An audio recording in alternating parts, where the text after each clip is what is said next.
大家好，制作海螺花簇冰箱贴的制作材料有7到8个不同颜色和形状的小螺，大小并不重要，主要是大螺和小螺放在一起要和谐。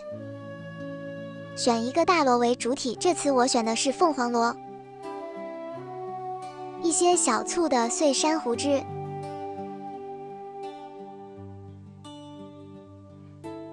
，UV 胶水，紫外线烤灯。灯筒是紫外线灯，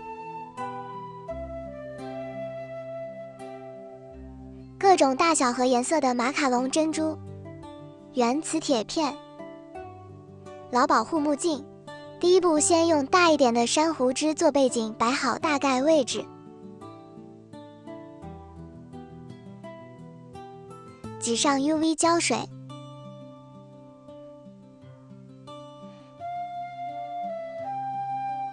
手固定珊瑚枝，用紫外线灯照干胶水，一定要将胶水照干，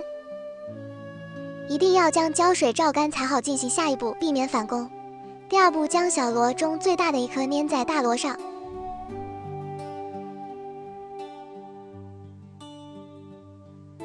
将磁铁放进螺口里面，用吸磁板等调整磁铁位置。随后用 UV 胶固定磁铁，继续调整固定珊瑚枝。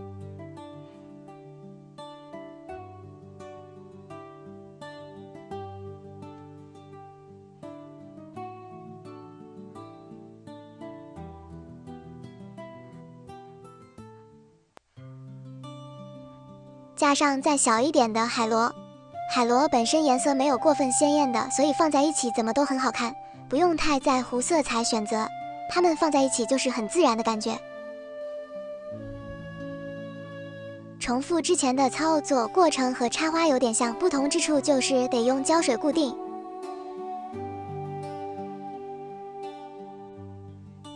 在缝隙里加上一些其他小螺，颜色可以是各种形状的，会增加层次感。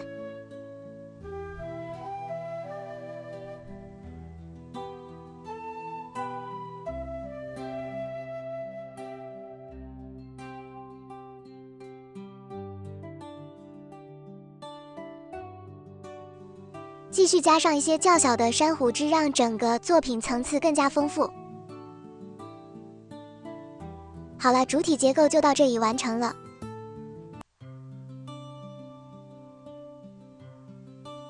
最后一步，加上一些大小不同的珍珠，让整个作品色彩和质感更加丰满。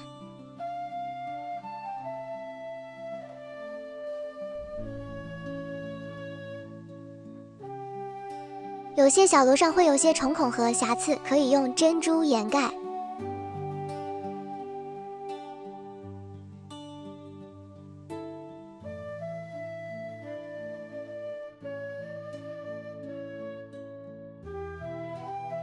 最后的最后，为防止作品胶水固化不完全，用紫外线灯烤3分钟。这样海螺花簇冰箱贴大功告成啊！再加些小创意，做成你喜欢的式样。欢迎订阅关注，我会持续更新专注贝壳创意手作，我们下次再见啦！